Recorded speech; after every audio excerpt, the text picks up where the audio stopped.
الشوط الأول من المواجهة تميز بضغط قوي للمنتخب الوطني دون بلوغ الشباك، ونجح المنتخب الأنغولي في التهديف أولا بواسطة اللاعب هيلبير. الرد لم يتأخر طويلا حين اختتم الرئيس الفني تمريرة من كرة ثابتة محرزا هدف التعادل.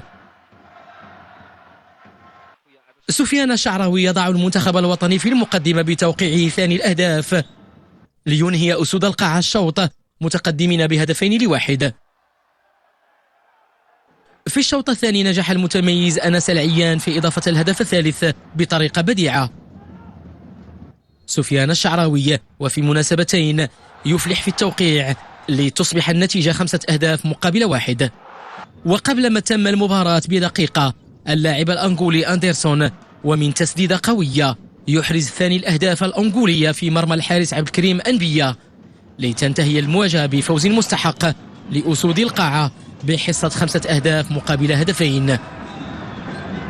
كان متوقع المباراة الأولى كانت غادي تكون صعبة، وفات لنا أن يعني ديكلاريناها في هذه البلاصة هذه، وفعلا كانت مزيانة، ولكن طون ميو بور لي سبيكتاتور كان يعني واحد سسبانس، وبقات آخر دقائق ديال المباراة، وتنظن أنها كانت مباراة مثيرة ومتكافئة نوعا ما باقي الفترات.